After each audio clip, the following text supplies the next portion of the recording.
We all get 24 hours a day. Doesn't matter where you live. Doesn't matter how much money you have.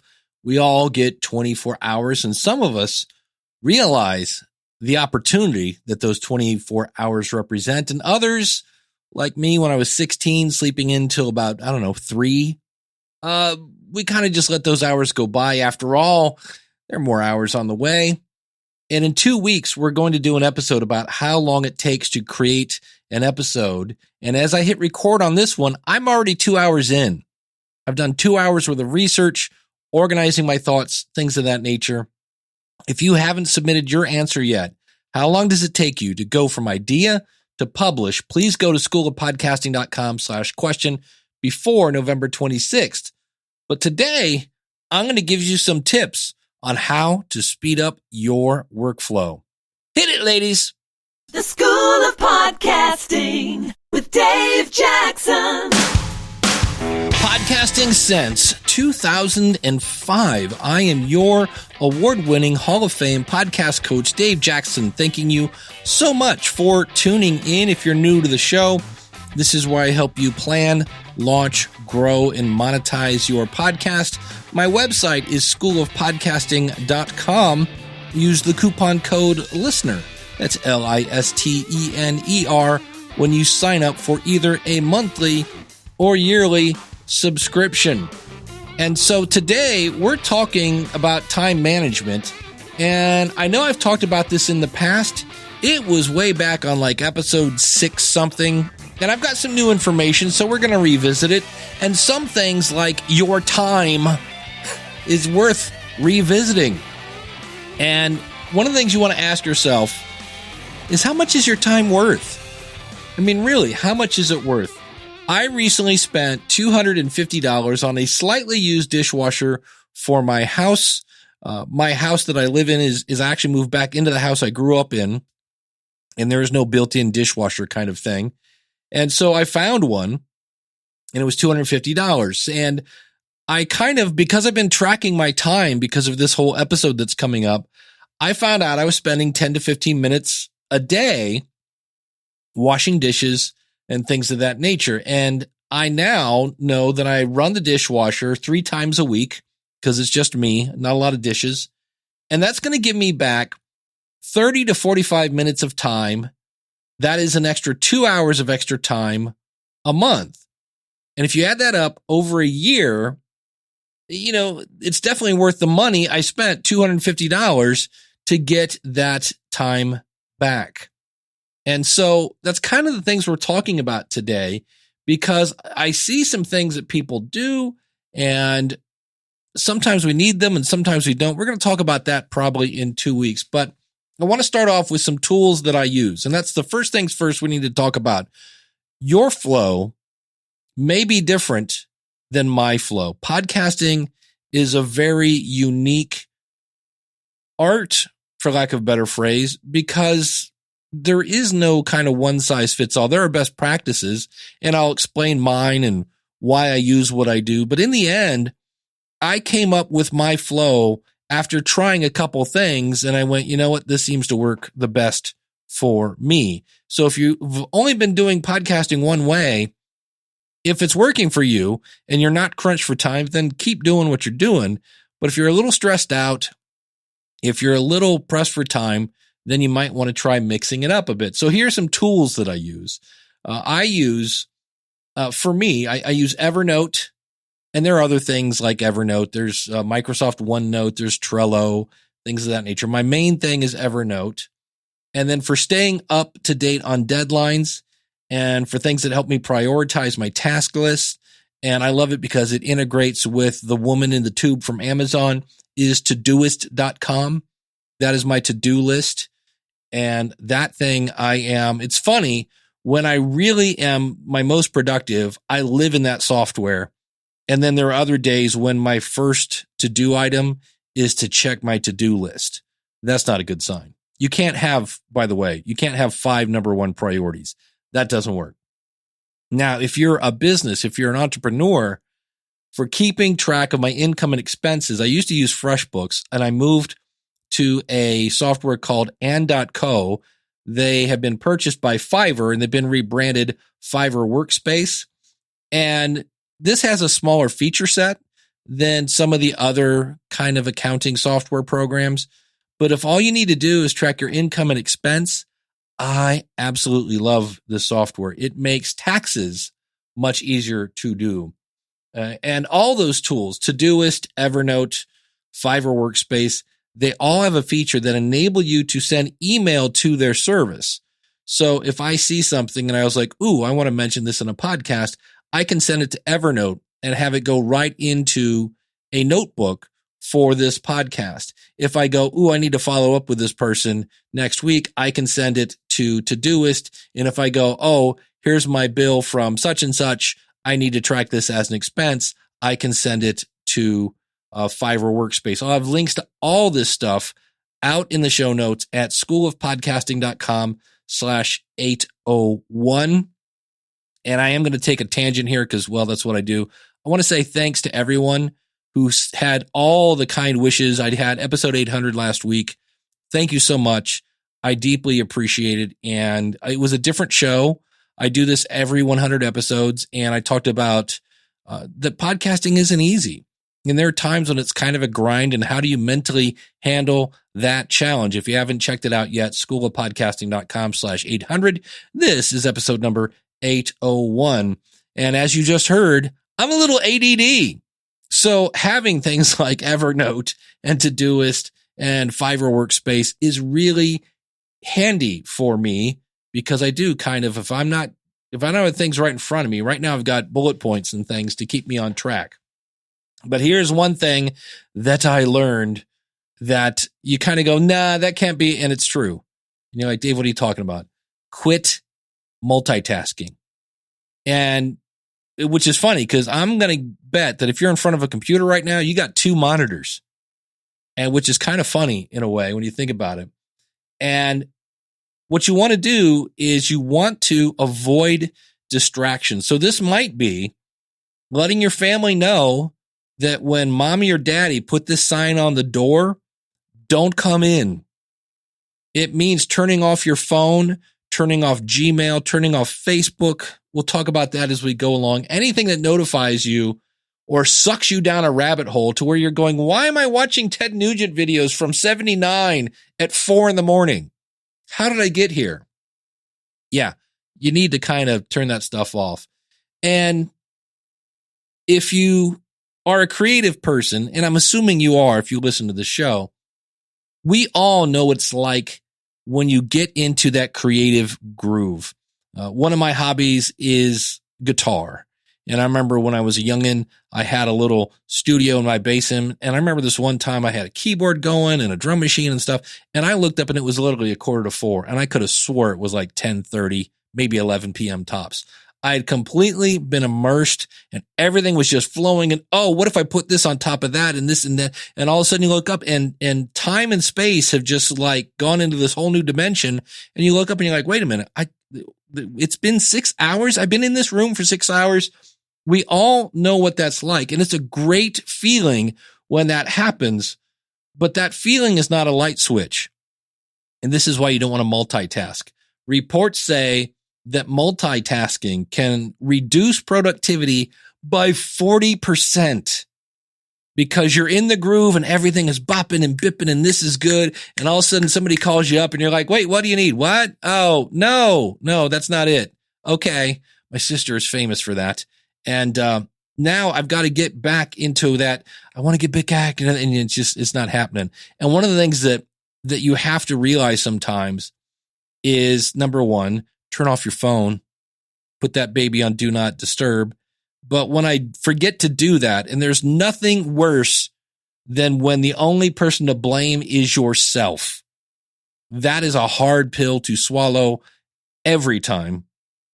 And that's when, for me, I take deep breaths and realize it's like, okay, that was a mistake. Let me flip that switch on my phone. Okay, no more distractions there. And just take like 5 deep breaths and chill, because that's the problem. You're so mad at yourself that your anger is distracting you from what you're trying to do. And so how long does it take you to get back into the groove? According to a study from the University of California, Irvine, it takes an average of 23 minutes and 15 seconds. Yeah. And that's why it sucks when somebody pulls you out of the groove. And so if you are like me, I know a lot of us, thanks to our good friend, the pandemic, if you're working from home, there are people that don't quite understand the concept that I know I'm in my bedroom. I know I'm in the living room with a laptop. I'm actually working. I know I'm home. Do you have relatives like that they just call you and you're like, hey, it's 3 p.m. See, if I was actually like at my job in a cubicle, I'd be working. So why are you calling me? So, which brings us to our next kind of point. Again, let your family know. My family knows you do not bug me on Sunday. Sunday is Dave recording podcast stuff and really a big chunk of Saturday. Saturday after say 5, I'm good. But Saturday in the morning, everybody knows I'm doing Ask the Podcast Coach. So my family knows not to bug me that time. So that helps. And then the other thing you can do is, again, kind of come up with a plan that your audience knows. And I kind of shared a little bit about this last week in episode 800. But when I was married, I needed to separate my work life and my home life. So I put out the money for an office and I discussed it with my wife, and we decided that Tuesday after work, so from 6 to 11, and then, from 8 in the morning till about 1 on Saturday, I could get my podcast work done.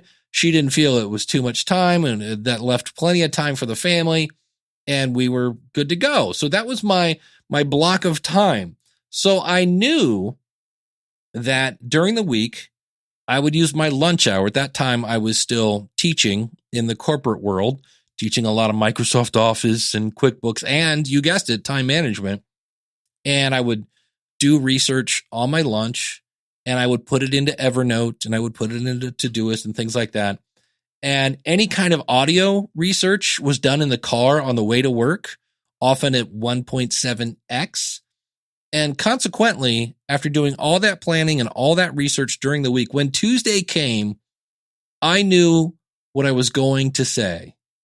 And I had saved all that information in different notes in Evernote. And it was just a matter of organizing my thoughts into some sort of flow of content.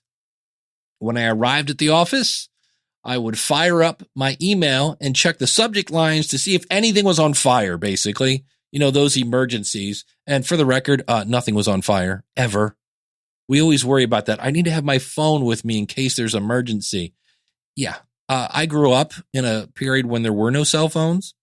And when I fell off my bike and needed stitches, I just went to the local person that was closest to me, who then took me home. It was a different time.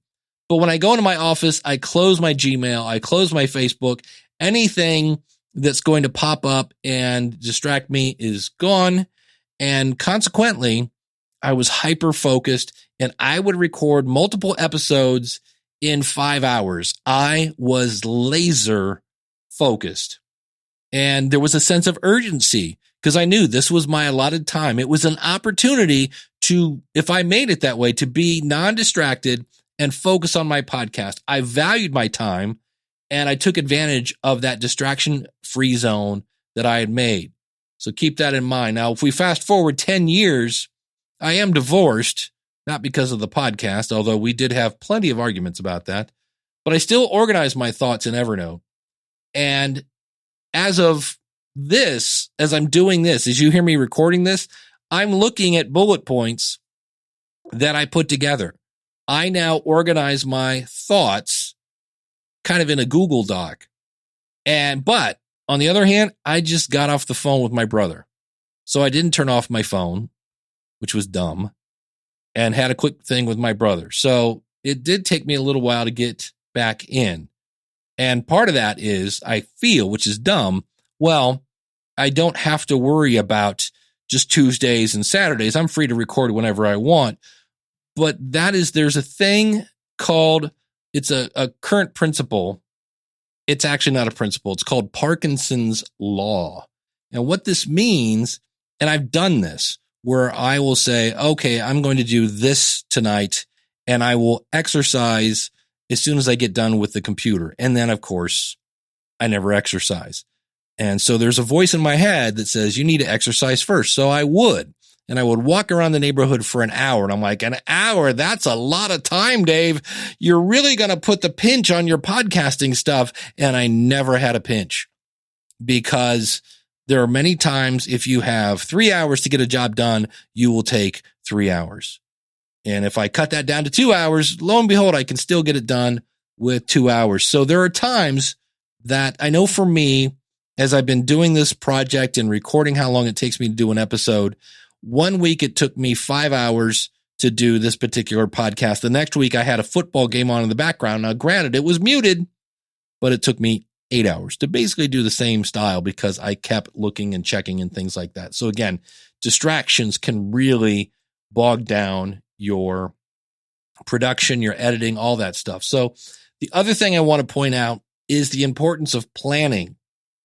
And it really, I can't express this enough.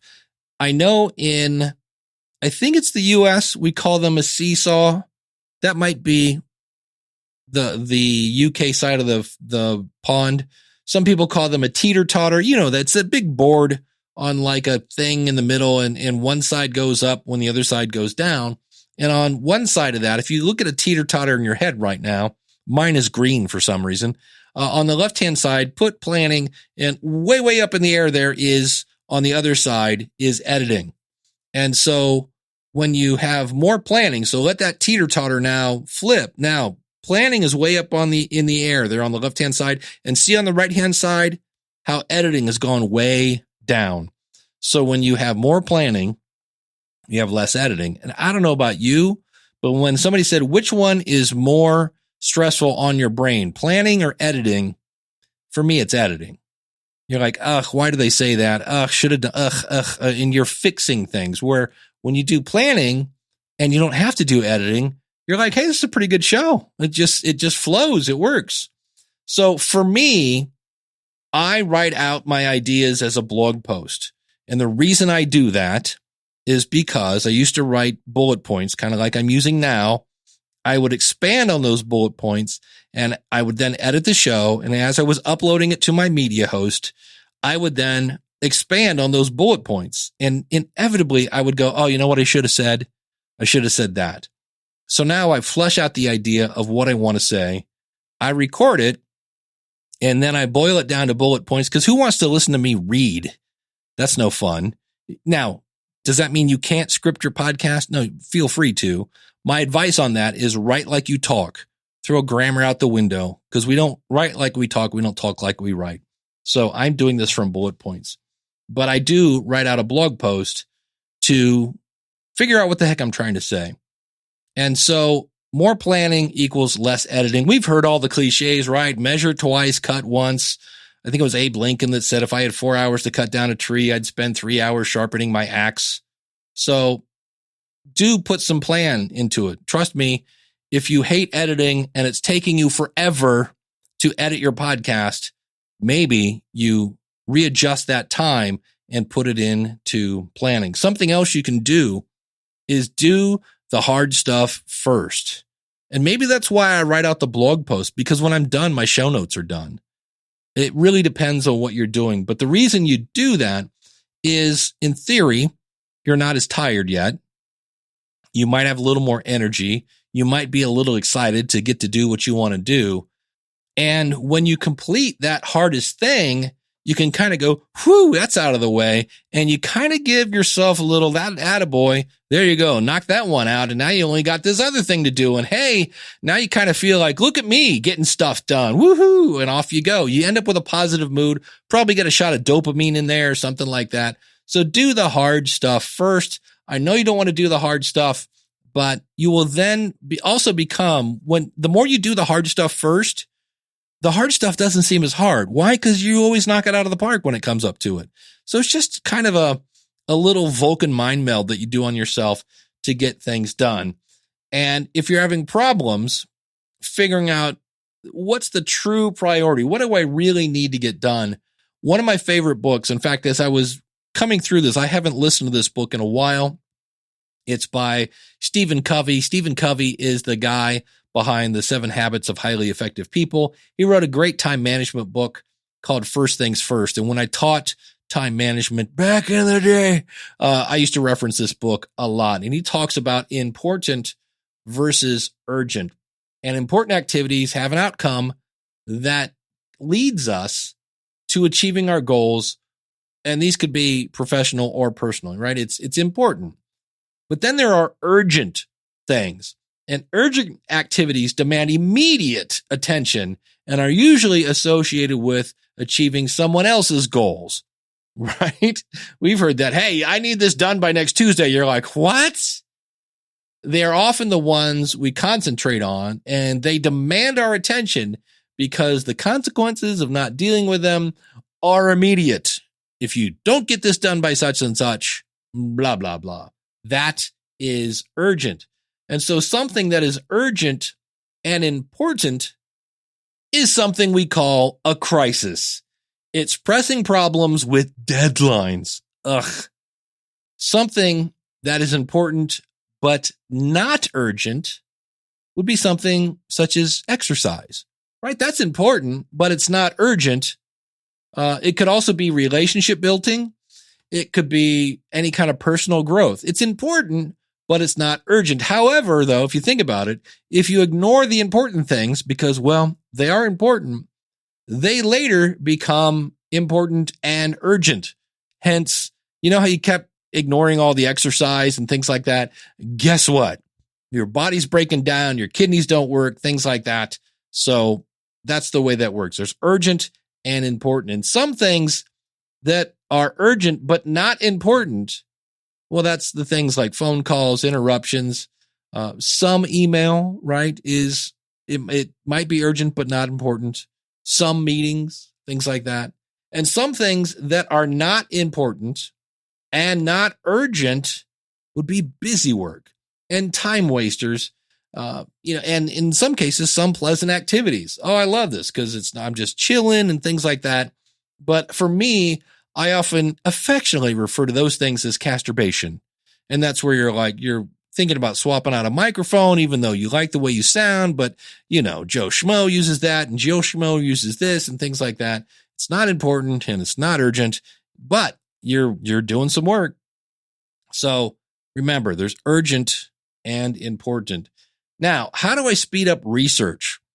And there are things, especially if you're interviewing an author, see if their book is on Audible. You can get the book for free if you're new to Audible by going to schoolofpodcasting.com/free book. And then you can listen at like 1.5, 1.7, whatever you want. I know right now I'm listening to the new book by Will Smith. Pretty awesome book. If you're a Will Smith fan, and he just explains his insane there's a guy that's not distracted. Man, when he gets honed in on a goal, he said there are 2 options. I'm either going to achieve my goal or I'm going to die. It's amazing.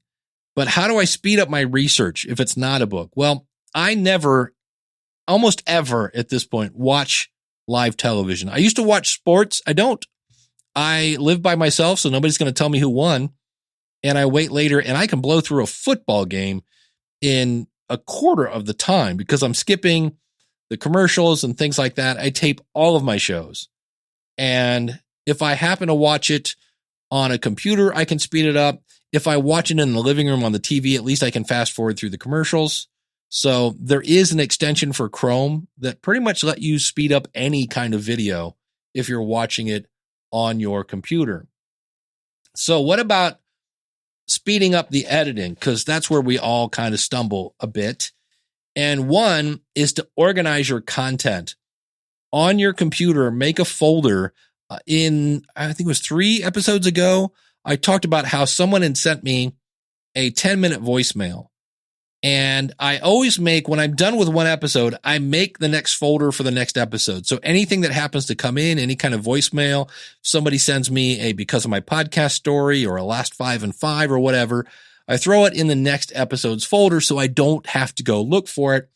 And this person sent me this long voicemail, was filled with all sorts of great stuff, and I didn't stick it in the folder. So have a place to capture that information. I mentioned earlier, Evernote, Todoist, things like that. When this information comes in and you go, oh, I'm going to use this later, take the 10 seconds to put it on your computer, put it in Evernote, whatever you're using, capture that content. But when you're organized, you don't do what I did, which I think if I remember right, I probably spent close to a half hour, maybe more, looking for that voicemail. And the reason for that is he had sent me a link to Dropbox, and I was looking for an email with an attachment.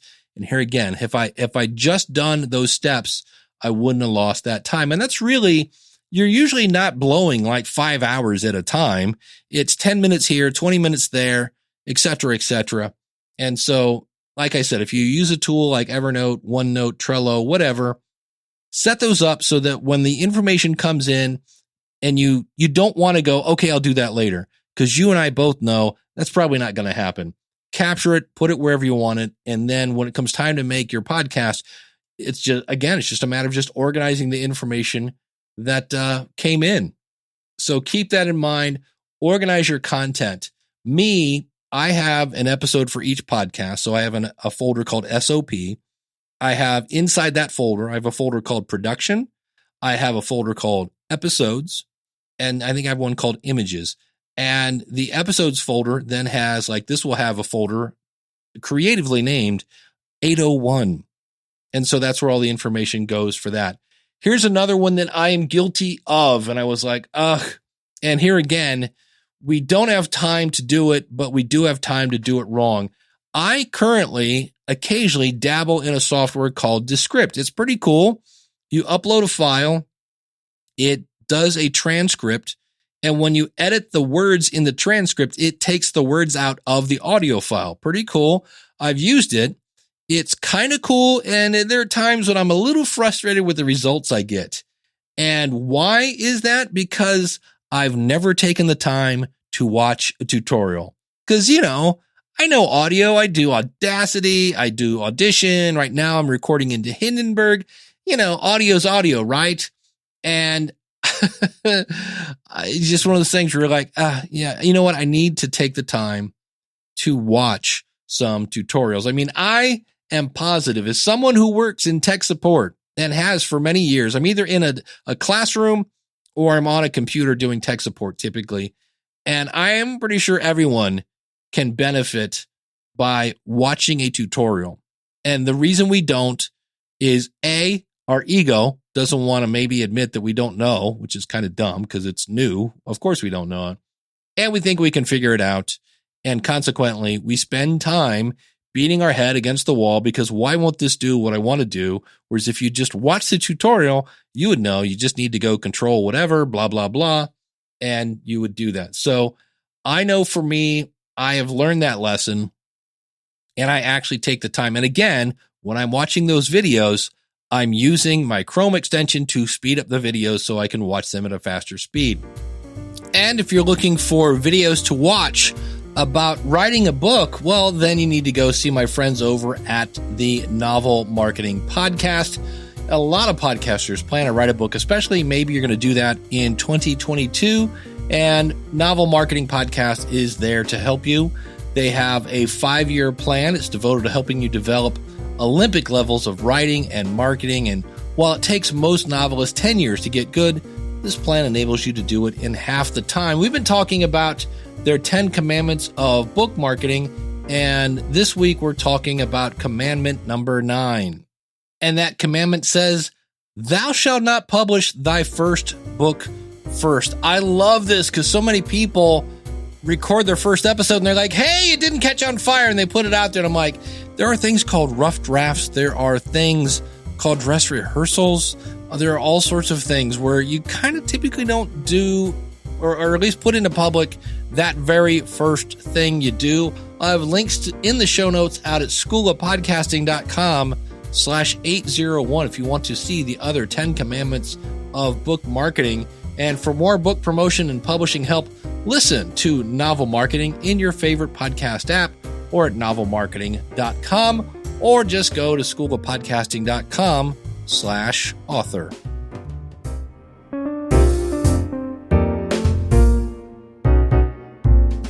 Another thing you can do to speed up editing is to record it right the first time. And this again is kind of like that seesaw. Take some time to play with your gear. Just have fun with it. Turn some knobs, see what happens. Nothing is going to bust into flames. You're not going to break anything. I mean, you avoid car crashes by knowing brake, gas, and steer. And for me, I'll give you an example. When I was little, I was 16, and it was like my first snow. I live in Ohio. We get a fair amount of snow thanks to our good friend Lake Erie. And my brother first, because, well, he's my brother and he's older, took me to a fairly empty parking lot, and we just did donuts, which is where you purposely make your car spin around and around and around. Then we got done. I got in, and of course, I did some donuts because they looked like a lot of fun. But then he's like, hold on, we've actually got to make you spin out, and now you have to learn how to control the car.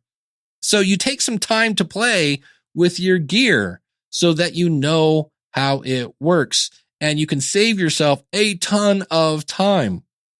I'll give you an example. I was doing an interview with somebody, and number one, I always wear headphones so that if I start doing what are called plosives, where we call them popping P's and B's, sometimes H's and F's, things like that. And they sound bad because a bunch of wind comes out of your mouth and goes into the microphone. It sounds horrible. And I had a guest on who had a headset on. And headsets are tricky because either A, it sounds like Darth Vader. They're kind of talking to you, and or they've got no sounds, or they've got popping P's, because those little microphones that are in front of their mouth, they're tough. And so I had this person on, and I had already asked her twice to readjust her microphone. And I don't think I had her say, please bring pizza pronto. Thanks to Bandrew Scott for that one. Or happy birthday. That's another one. All sorts of fun things to do. And for some reason, I guess because I felt she was my guest, that it was somewhat rude of me to go, nah, still not right. And I just said, it can't be that bad. I'll fix it later. Because you can go in where somebody had a popping P, you highlight the P part and take out all the bass, and it somewhat lessens the effect of that. The fun part was it was a 20-minute interview, maybe a half hour, and it took me 3 hours. And so I know they're my guest. But on the other hand, what if you had a guest that came in and just started wrecking your house? They're just knocking things over and just making a big old mess. And you're like, man, it's going to take 3 hours to clean that up. Wouldn't you stop that person? I know they're a guest, but you're like, hey, I appreciate that you came here, but you're kind of like, you're pooping on the carpet. What's going on with this? And had I taken another, 5-10 minutes to get her mic straight, it would have saved me 3 hours of editing. Now, here is the magic phrase, because it is weird, because it's your guest and I'm glad you're here, but you sound like crap. You just say, hey, if you get, could you reposition that? And they go, how's this? How's that? And you go, hey, say, please bring pizza pronto. And they go, okay, just say this. I want to make you sound great. I want to make you sound as professional. I want to make you sound as good as I can. And I don't know too many people that are going to argue with that. The other thing is, we talked about learning software. Make sure that when you're recording something, whether it's with a tool or a piece of hardware or something like that, don't make the first time you use that like a real episode, like a real guest. It's really you. Remember, play with your stuff. That's how you learn it, and that's how you get better at it. Then another fun tool, and I talked about this in a previous episode, probably 400 episodes ago. In most editing software, I know there's one in Audacity. I know there's one in Hindenburg. I know there are plenty of them. And if you we'll talk about this next feature in a second, but if you just Google the phrase, speed up playback in Audacity, Hindenburg, whatever, they're probably, somebody on the internet has figured this out. And that's my next point. There's a thing on the internet called Google. And for me growing up, it kills me that I used to have to learn every song either off the radio or whatever. And I realized I'm sounding very old.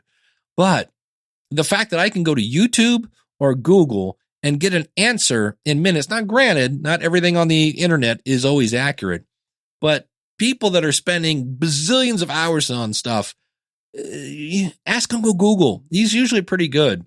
And then the other one is check out keyboard shortcuts. And I remember when I first got into teaching, I was like, keyboard shortcut, really? Keyboard shortcuts, really?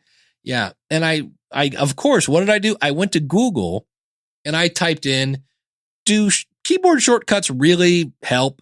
And I found out on a blog post from Zapier, links in the show notes at schoolofpodcasting.com/801, that in a year's time of using keyboard shortcuts, you can save the equivalent of 8 days. So you basically get more than a week's worth of time. It's like a free vacation just by using keyboard shortcuts.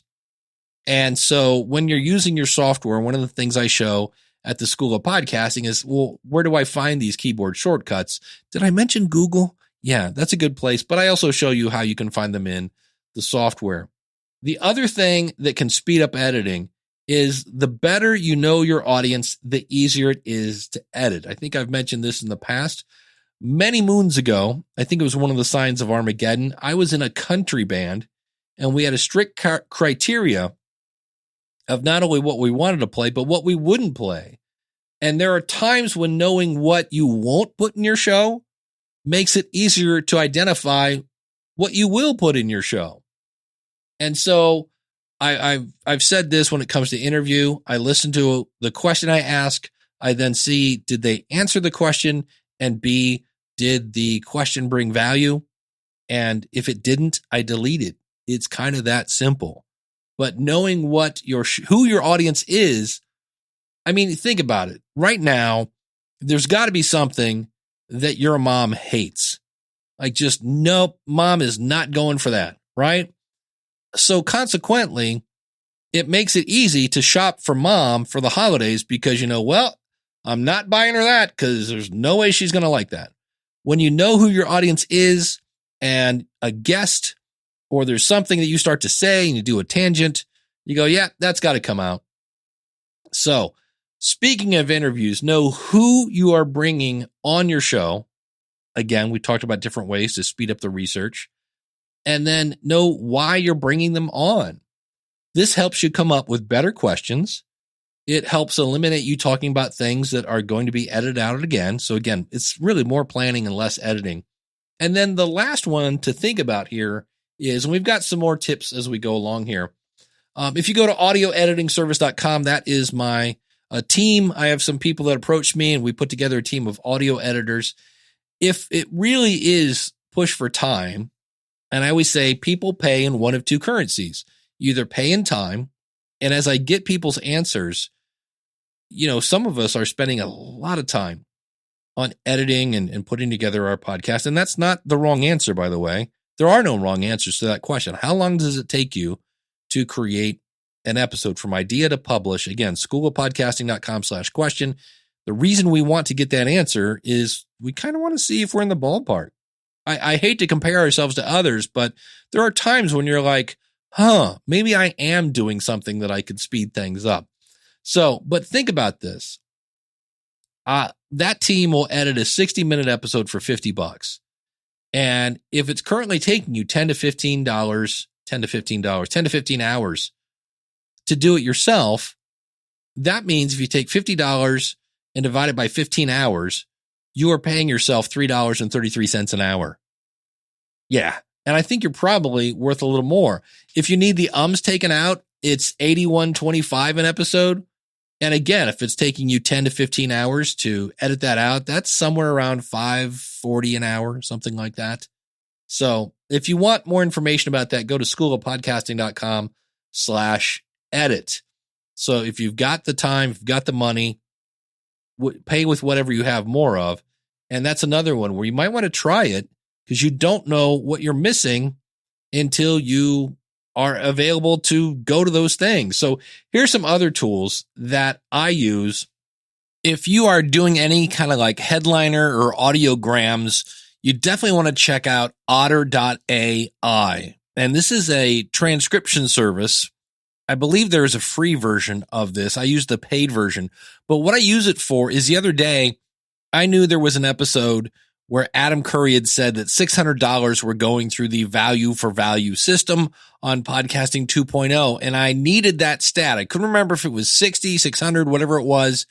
And I ran his podcast through a transcription, was able to find exactly what I was looking for. So as an editing tool, I like transcriptions much more than using it for kind of the whole show notes kind of thing. But if you're looking for snippets, you can definitely read faster than you can listen.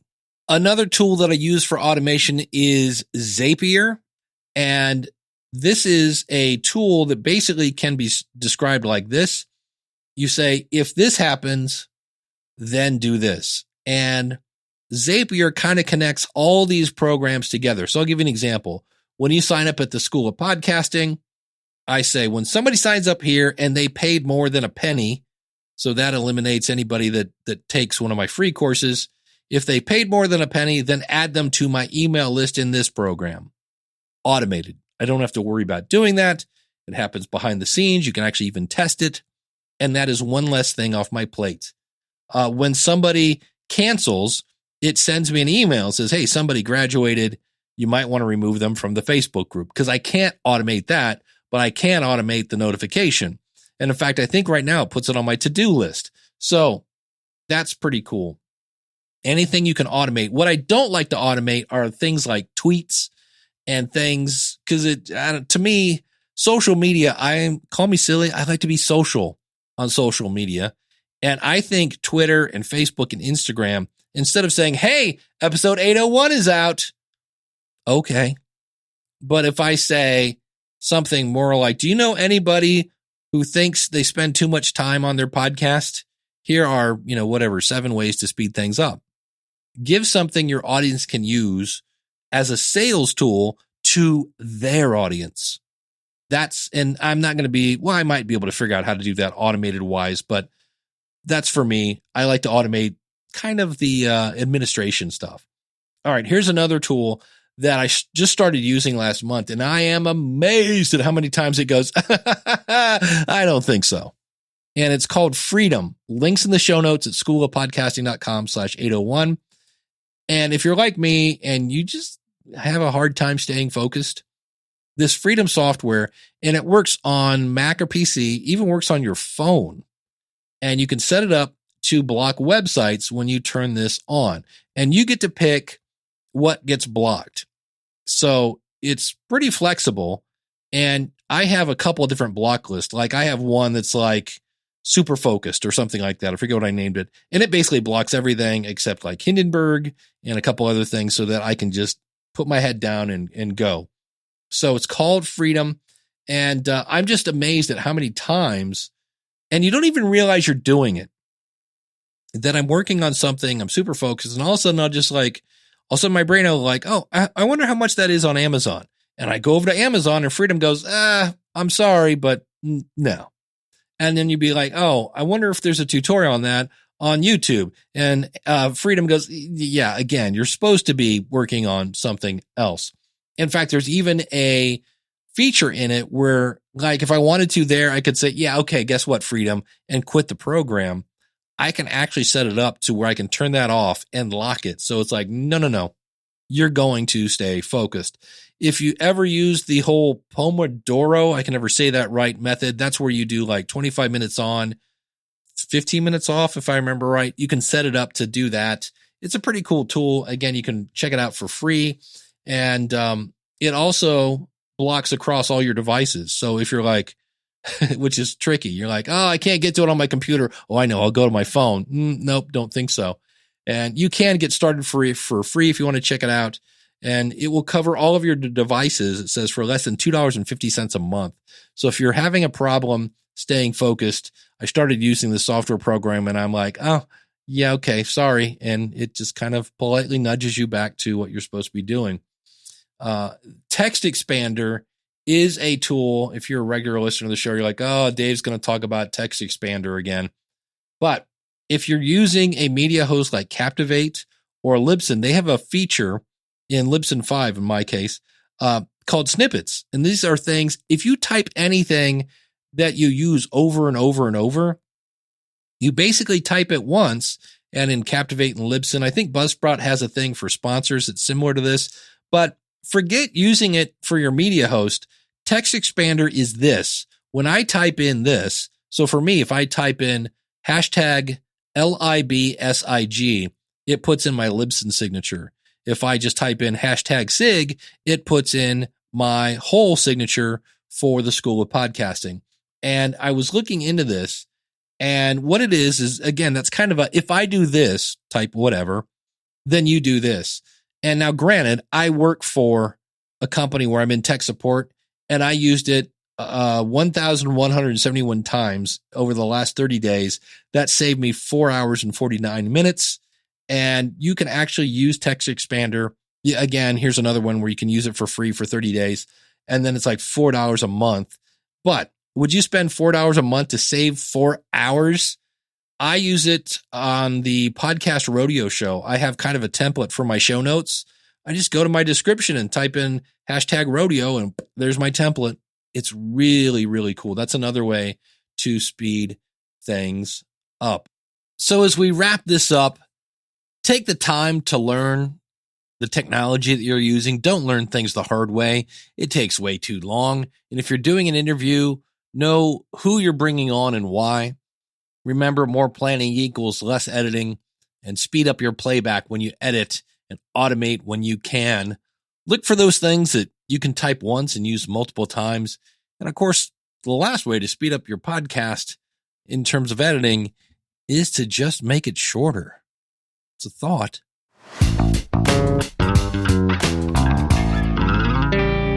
Two quick things as we head out the door that you should know. Number one, again, if you haven't answered the question of the month, I really want to hear from you. I need it by Friday, November 26th, 2021. And the question of the month is, how long does it take you to go from an idea to hitting publish on an episode? Because that's kind of what we're talking about here. I am being interested in the answers that I've received so far, and I would love to compare them to what you're doing, because it is longer than I really thought. People are spending a lot of time, and that's not wrong, by the way.